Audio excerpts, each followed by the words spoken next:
with that. Okay, but if you, but at the moment, this is not... and the screenshot that I'm presenting to you now... It's not conclusive. I mean, look, it's difficult because you've stopped the ball in a moment of time, haven't you? Probably the only one who really knows is the player. But I'm not sure that is definitely handball from what I've seen. When you see it through, okay, we can play around with the pitches, we can stop it, we can slow it down. At the match speed, I'm not sure, but you think it is. Stand by.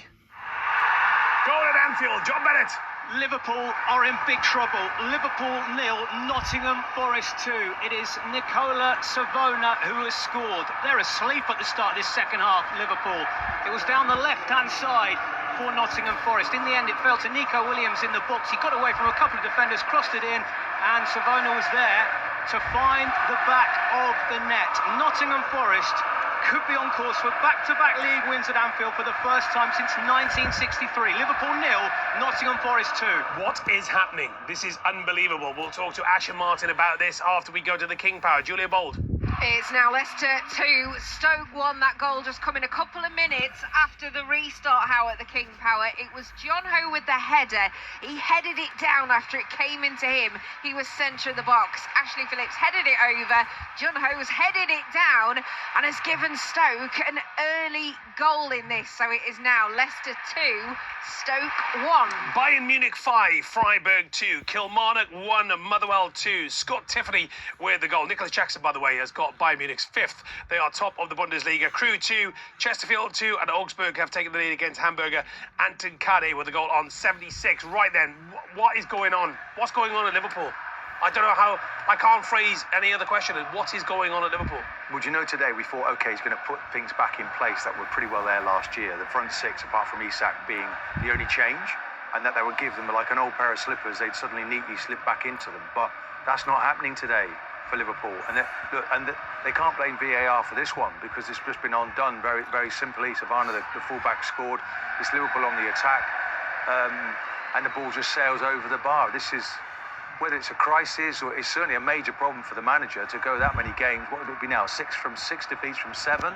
Yeah, well, they've won, as it stands, they've won 6 and they've lost 6 and they are 10th in the Premier League. But this is not a new thing this season with Liverpool. It seemed to be either the perfect game for Arne Slot to put it right, or it's going to be a terrible game because they're playing against a low block and a team that transitions fast, which they've struggled with all season. Do you know, Forest have made it very difficult because they don't play out at all, Jason. So there's no joy for these Liverpool players. Everything's going long. We talked about the direct style that he doesn't like playing against. He's made that very public, and they're not comfortable today against it. Also, with the Liverpool team at the moment, it's the body language. Body language. Yeah. When they concede a goal, you know, if I've seen Virgil van Dijk, who is a terrific player, if I've seen Virgil van Dijk once doing this, but a goal goes in, I've seen him do it so many times this season. I'm going to bring up this point because we spoke about it this morning on Football Focus, and maybe we haven't spoke about it enough, and it's not an excuse, or it's just something to be aware of. Is what happened to one of their best friends, Diego Jota, in the summer still affecting them? As in dealing with grief? Yes, and can we put a time frame on dealing with grief? No, we can't. So we don't actually know what's going on inside. So I agree with you. The body language doesn't look great, but we don't know what they're dealing with as a squad and as a team and as individuals and as a friend of Diego Jota. Yeah, no, I do agree with that. And you know, the terrible loss. It's so fresh. You know, they stop the game, don't they, after so many minutes? Almost. They sing his name. It's all around them, and it seems to be having an effect. But at the end of the day, you've got to try and play for him, haven't you? Play for his memory and try. And he won't certainly be happy to see them now in this kind of condition. It's all Liverpool right now, a barrage of chances, but they're just not clinical in front of goal. Okay, thank you so much. Right, we need to go to Rich Wolfenden because Hull are back in front. They are. QPR 1, Hull City 2, and it's a second club goal for Enis Destan. It was a wonderful goal as well. Ryan Giles, the Hull City fullback, up from the left, a wonderful swinging in cross, left-footed on to the head of Enis Destan, who nodded it beyond the goalkeeper Ben Hamer. And early on in the second half, it's QPR 1, Hull City 2. And let's get the latest from Craven Cottage and Mike Williams. I don't think I've ever been to a wetter football match. It has not stopped raining since I've been here, since 1 o'clock this afternoon. Pouring rain in West London. Sunderland come flying out the traps 9 seconds into the second half. Cutting in from the left-hand side, Enzo Lefi, his shot across the face of goal just wide. An early tester for Bernd Leno, but at the moment, still waiting for the breakthrough. West Ham United still leading at the Vitality, John Akers. Bournemouth 0, West Ham United 2. Bowen's just had a header over the crossbar for West Ham, but it is Bournemouth who were pushing. They changed Alex Scott at half-time for Ryan Christie, like for like, and Pavel Souček is on. He's playing up front for West Ham. The goal scorers, Callum Wilson has gone off. Pouring rain here still as well. It's Bournemouth 0, West Ham 2. And to Molineux, Adam Kutcher. Well, Wolves have started the second half positively. It still remains 0-0, but Marshall Manetzi has missed a really presentable opportunity at the start of the second period with a shot that he brought down on his right foot and fired it over the top from 6 yards out. But there's more purpose to Wolves in this second half. This is Rob Edwards' first game since he left Middlesbrough to take over as head coach.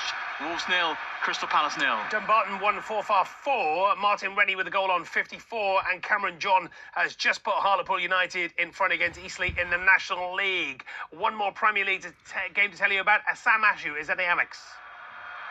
Yeah, Brighton 0, Brentford 1. Duncan de Kuyper have come on for Baliba and Buscagli, who were both pretty poor in that first half. Brighton's captain Dunk wasn't deemed fit enough for the starting 11, but he's on now. They've come out fighting the home side. They look more up for it now than they did in the whole of the first 45 minutes. Everything's a bit quicker, a bit pacier. It has to be, otherwise they're going to lose at the Amex for the first time this season. I'm expecting a Brighton onslaught for the next 40 minutes or so. It's Brighton 0, Brentford 1. Middlesbrough are level. Adam Whitty. It's a big goal for them at the top of the Championship. It's come from nowhere, really. Callum Britton's cross from the right was scuffed, but Morgan Whittaker was there to perfectly just guide it right-footed into the bottom corner. A bit of luck, but the Middlesbrough fans opposite me in the away end went absolutely balmy at that. They know that's a big goal for them. Oxford 1, Middlesbrough 1. And Queen's Park Rangers level. Rich Wolfenden.